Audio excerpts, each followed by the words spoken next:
Byron said he made a really interesting call tonight. You did play after 3:56 in the third quarter, and you said let the kids play. Yeah. Can you count that from what you said on the bench and everything? Yeah, I mean, just I felt like they were playing well. They were playing with great energy, great momentum, and just let them go. Were you impressed? I mean, 23 points for D'Angelo, 22 and 10. I was. I think they were making some good reads. I think they they started playing and gaining confidence, and I feel like they did a really good job. Very aggressive offensively. I felt like they were very aggressive defensively as well, and gave themselves plenty of opportunities to win the game. In a game that was billed kind of you against KG for the last time, how fun was it to see the young guys on your team and on the other side play big parts? I think it was great. For both of us, I think it was great. I mean, it seems like yesterday we were the young ones. You know what I mean? And it's just crazy to me. Lining up with KG and after all these years, it's nuts. Yeah, I mean, where did time go? Nights like tonight, with the kind of pregame welcome that you got, what is it like for you to receive that kind of reaction from fans on the road, no matter where you go? Yeah, I mean, it's a great feeling. Seriously, I mean, I've been in the league for such a long time, and to have these reactions on the road just makes everything worth it. When was the last time, if there ever was the last time, that you heard, people in the arena just shouting for you to go back in? Yeah, no, it's been happening during this road trip, and I'm extremely appreciative of it. It's it means I must have done something right over these 20 years, and it feels good to hear that. What kind of perspective have you shared with Russell coming off the bench? Just being ready to play. I mean, that's the hardest part. When you come off the bench, making sure that you're loose and you're emotionally invested in the game. So when you hit the floor, you're ready to go. Full intensity. Sense any initial frustration when the first half? No, not really. I think the guys are just, I think they just took it as a challenge and just ready to go, right? I think they just accepted the challenge, both of them. What was it like talking to Bob Williams? It was pretty cool. It's I'm probably one of the few players that understand the team that he played on with Pollard and those guys, and kind of a historian. So it was great to get a chance to meet him before the game. Did you thank him?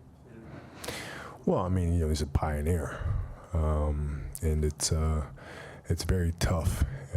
It's hard for us to imagine as players in today's game what it must have been like for him to go through that at that point in time, and the difficulties that he's faced personally and professionally.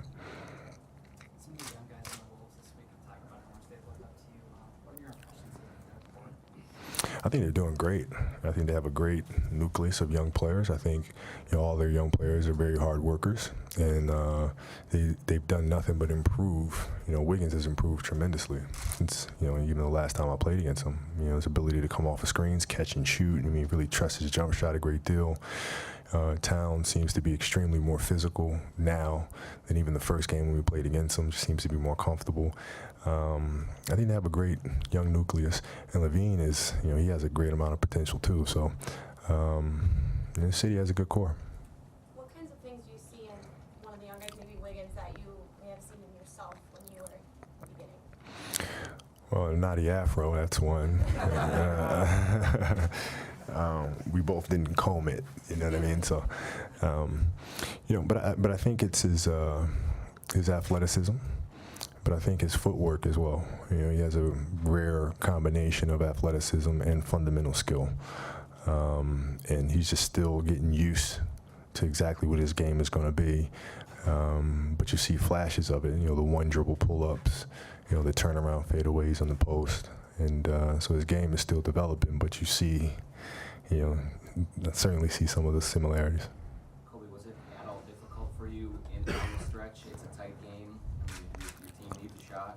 Zero. To say, get me back in there? No, not at all. Not even an inkling. Coming off the floor, D'Angelo said, he said, "Hey man, you've made plenty of those, man.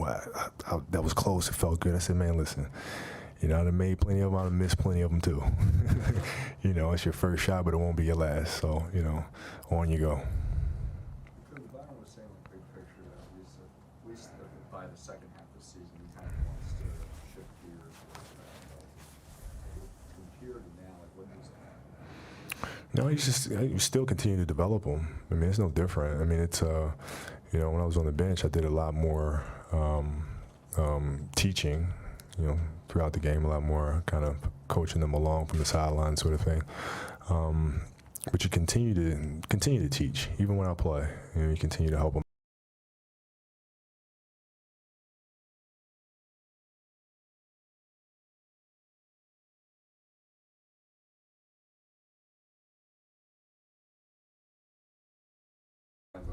As far as you having the predominant role in always. Well, I mean, I think it's, yeah, I think, you know, listen, it's a layup for content. I mean, it is. I mean, it's content heaven for you guys. I mean, I understand that, and I'll play along with that, but honestly, I could care less.